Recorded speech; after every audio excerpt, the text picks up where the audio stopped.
paano magpaapoy sa bundok. So may sarili silang paraan ng pagpapaapoy, and this way of making fire is tinatawag nilang santikan. The word santik means to strike or it's through friction. Ang gamit po nila, plain stone, native cotton, galing po yun sa young shoots ng wild palm tree, yung cotton. And then meron silang steel or metal na ginagamit nila to create spark together with the stone. Okay, ayan, in just 2 strikes, may usok na po siya kaagad.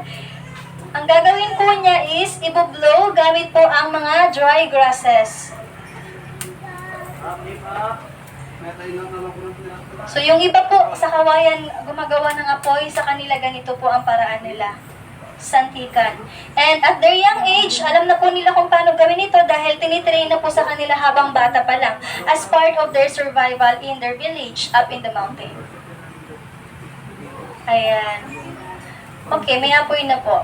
Kahit may posporo or lighter na tayo, yan pa rin ang prefer nilang gamitin kapag nandoon po sila sa village nila. Of course, dahil malayo yung tindahan.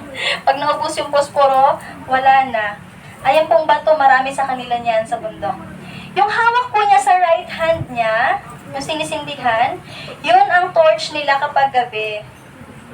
Ito po. Okay, ito siya. 1 foot po ng torch na to, kayang magtagal ng 3 to 5 nights, pero depende po sa paggamit nila kung gaano katagal. Sa loob po ng torch na to, dagta siya ng puno, wild pili tree, binalot lang nila ng dahon.